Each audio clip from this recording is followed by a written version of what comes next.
So let's have a look at what Amrim said after the game. He said, look, the key right now will be surviving physically for Sunday against Arsenal and to be ready and fresh for Thursday.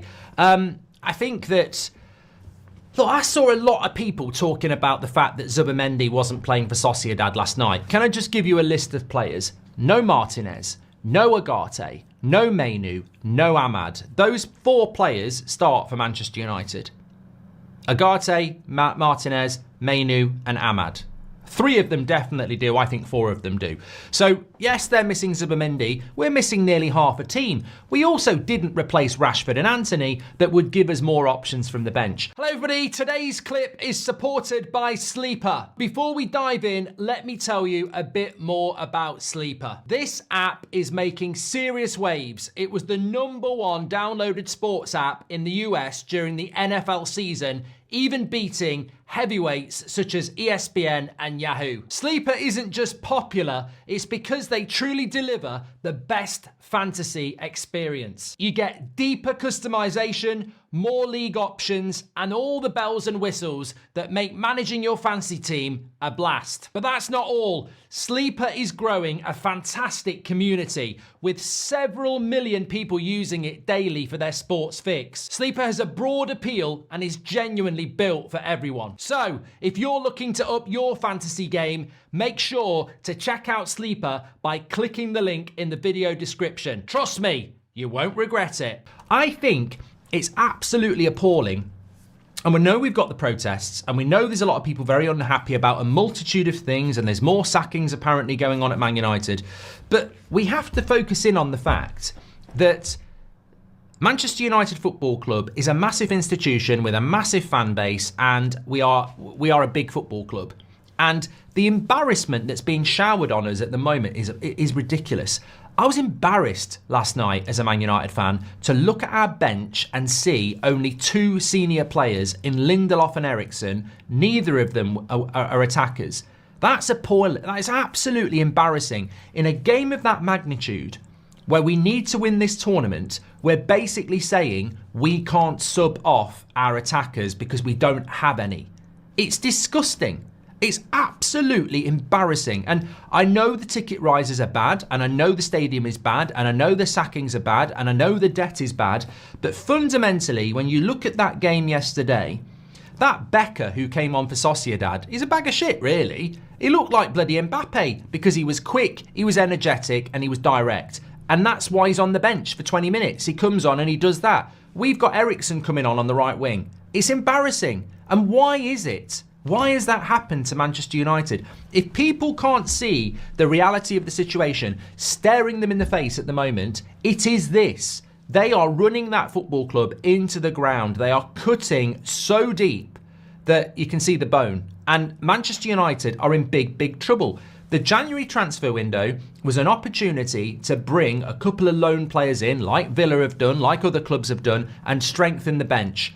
We don't have any options on that bench at all. It is absolutely disgusting that we are in this last chance saloon where we're trying to win games and we don't have anything on the bench. Now that's problematic enough when you've got players on the bench that aren't fit.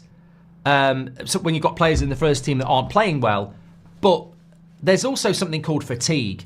And I look at that last 20 minutes and I look at the Premier League and I look at the demand and the increase in games and international football. There's games all the time.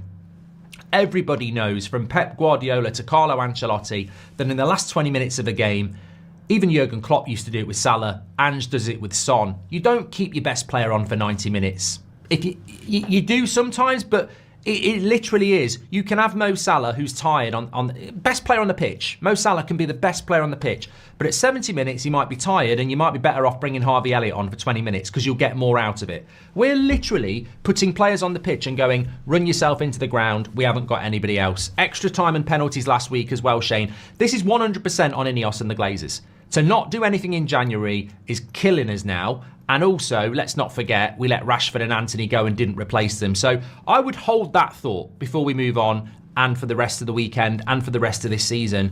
The situation that we are in is totally and utterly preventable. To be in that position yesterday where you've got nothing on the bench is disgusting at this level. I was looking at Sociedad. I was looking at Fulham last week, bringing on people like Smith Rowe. Why am I envious of Sociedad's bench and Fulham's bench and Brighton's bench? We're Manchester United. It's disgusting, absolutely disgusting, and it needs calling out. And I don't mind if the manager is David Moyes or Ruben Amorim. If you haven't got a bench at this level, you are done.